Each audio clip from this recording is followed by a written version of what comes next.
Americans for Fair Taxation presents the Weekly Chairman's Report, written by Steve Hayes, president of Americans for Fair Taxation, and recorded by Bob Paxton, a volunteer with the Florida FAIRtax Educational Association. And now, this week's Chairman's Report. Hello, I'm Bob Paxton with the AFFT Chairman's Report for Friday, April 15th, 2022.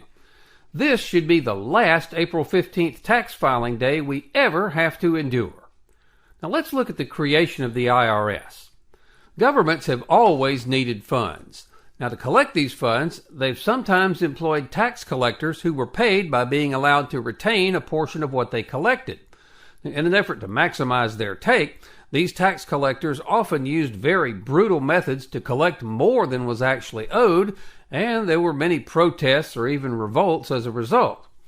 In more civilized times, governments set up departments operated by the governments to collect the imposed taxes. Now, in 1862, President Lincoln signed into law a bill that levied a 3% tax on incomes between $600 and $10,000 and a 5% tax on incomes of over $10,000. To collect this new income tax, the law created a Commissioner of Internal Revenue. Now, after the passage of the 16th Amendment in 1913, Congress adopted a 1% tax on net personal incomes of more than $3,000, with a surtax of 6% on incomes of more than $500,000. The first Form 1040 was created for citizens to complete and determine what their income tax liability was. Now, of course, those low rates didn't last for long. The Revenue Act of 1918 imposed a progressive income tax rate structure of up to 77%. In 1953, the Bureau of Internal Revenue was renamed the Internal Revenue Service. Now, the IRS has become like the old cell phone. Many of us remember the first cell phones. They were big, heavy, had terrible battery life, but we marveled at them because they could make and receive telephone calls while we drove or walked in the park. Now contrast these early dumb phones with the smartphones that we have today. Today's smartphones are actually much more powerful than the computers that NASA used to send Neil Armstrong and Buzz Aldrin to the moon in 1969. They're small and light enough to fit comfortably in your shirt pocket, and they have great battery life. And they can do a lot more than just make and receive phone calls. They can send and receive text messages and surf the internet. You can use them to pay bills and make purchases, and you can even ask them questions using your voice, and they'll find and provide the answers. Now, some people find that their smartphones replace any need for a computer. Now, like the early dumb cell phones, the IRS functioned adequately for a number of years. Back then, their job was fairly straightforward. They collected taxes from mostly honest taxpayers who voluntarily paid what they owed. Now, there was some evasion, but it was not a major problem back then. Today, illegal tax evasion amounts to nearly $1 trillion a year. And one of the reasons that the IRS has become increasingly ineffective in fighting that evasion is that they're still trying to use technology that's the equivalent of a dumb phone. They can accept returns and process the information provided on them. However, income tax evaders don't identify themselves on their tax returns. They've also become increasingly adept at hiding income and making bogus deductions and exemptions look legitimate. So, verifying the accuracy of a tax return today now involves more than just looking at the information provided on the return. It requires the IRS to accurately analyze the increasing number of 1099s and other reports and to compare a return with other returns of similar people. And since the IRS doesn't know which returns are honest and which ones aren't, this process has to be applied to every return. This greatly increases the complexity of processing returns, and it subjects honest taxpayers to unwarranted scrutiny and suspicion. Now, a second reason is that the Internal Revenue Code is now dramatically more complex than it was just a few years ago. Plus, the IRS is now being asked to do more than just collect income taxes. As the article below points out, they are increasingly responsible for administering social programs. Chaotic IRS filing season shows the perils of running social policy through the tax code. That's the title of an article published by the Tax Foundation.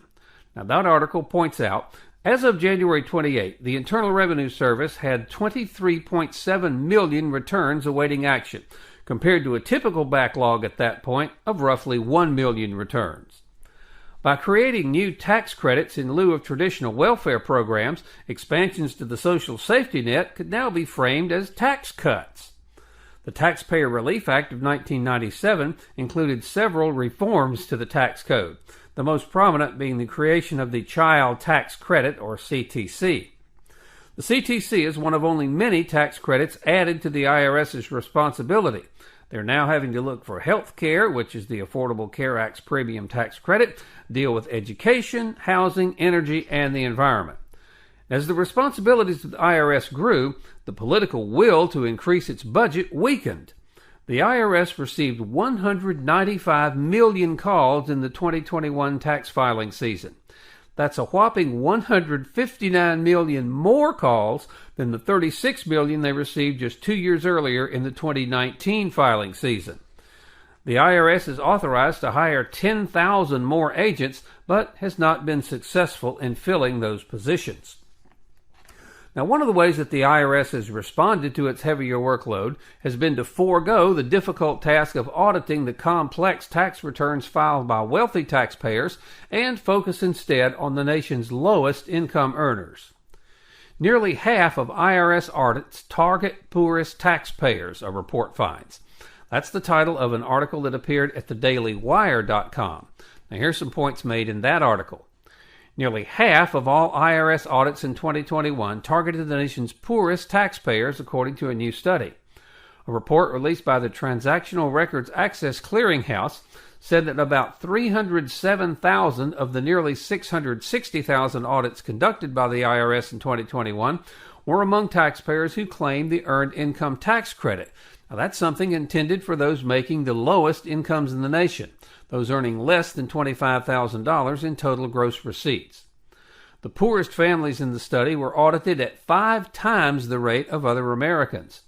In 2021, Americans with total positive incomes of $200,000 to $1 million were audited at the rate of 4.5 out of every 1,000.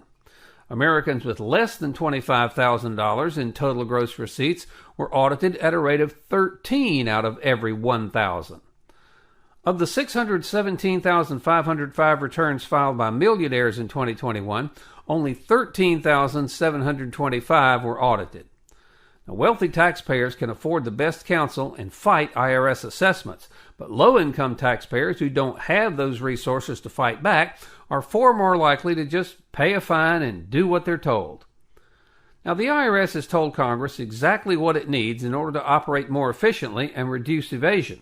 To do that, the IRS wants Congress to appropriate sufficient funds to allow it to modernize its computer systems, in other words, make their dumb phones into smartphones. They want Congress to allow their upgraded computers access to all of our bank accounts and other financial information. They want to hire tens of thousands of new employees to aggressively audit more and more taxpayers, and they don't want to listen to the screams from outraged taxpayers. In conclusion, nobody really likes tax collectors. However, we all know that it's the politicians, not the tax collectors themselves, that make the tax laws and determine what the tax collectors can and can't do in the course of doing their jobs. The D.C. elite and their minions in Congress have created an incomprehensible tax system that's unfair to everyone, well, except to the people who pay the politicians for special treatment. They've created the demand that the IRS collect more taxes, but look the other way if the methods are abusive to taxpayers. They've created a tax system that requires extensive intrusion into our private financial affairs. In order to operate, the IRS requires total access to our bank accounts so they can know how much money we received and from whom, and how much we paid out and to whom. And also, they've created this tax system that costs American jobs and sends those jobs overseas. But when the income tax system is criticized, the D.C. elites and their minions in Congress have acted like the little boy being punished by his mother for taking a cookie from the cookie jar and saying, "My hand made me do it." They try to convince us that the pain and economic woes that they have inflicted upon us are actually the IRS's fault. Of course, that's not true, but the D.C. elites and their minions in Congress continue to spread their lies and try to deflect any responsibility for their own actions onto the people who work at the IRS, when, in truth, the IRS is just trying to enforce the laws that they've written and follow their instructions. The income payroll tax system is broken. It's no longer working. We can't repair it, but we can replace it with the FAIRtax. So join us and take back control of our country. Not with bullets, but with the elimination of one of the biggest threats to our liberty and economic prosperity, the income payroll tax. We should all remember Edmund Burke's warning that applies to our efforts to take back control. Nobody made a greater mistake than he who did nothing because he could only do a little. We should also remember this quote from George Orwell's 1984, which, if we do nothing, may foretell your and your children's future. If you want a picture of the future, imagine a boot stamping on a human face forever. So what can each of us do? We can write letters and make calls to our elected representatives and attend Zoom town hall meetings demanding that if they really want to allow taxpayers to take back control, the first step is to eliminate the income payroll tax system and enact the FAIRtax. Take back control. Help us pass the FAIRtax. The IRS will be gone and we'll pay our taxes when we make purchases.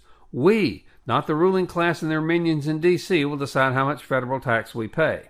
And we'll know how much tax we're paying because taxes will no longer be hidden from us. They'll be clearly shown on every retail receipt. So, if you have friends who don't know about the FAIRtax, send them to fairtax.org.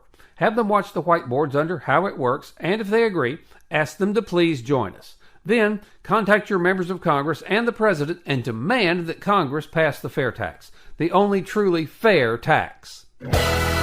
This has been the Weekly Chairman's Report, written by Steve Hayes, President of Americans for Fair Taxation. Check back every week for news and information about the fair tax, and learn why the fair tax should replace our antiquated federal income tax system. If you'd like to receive a copy of the Chairman's Report in your inbox every week, sign up at fairtax.org.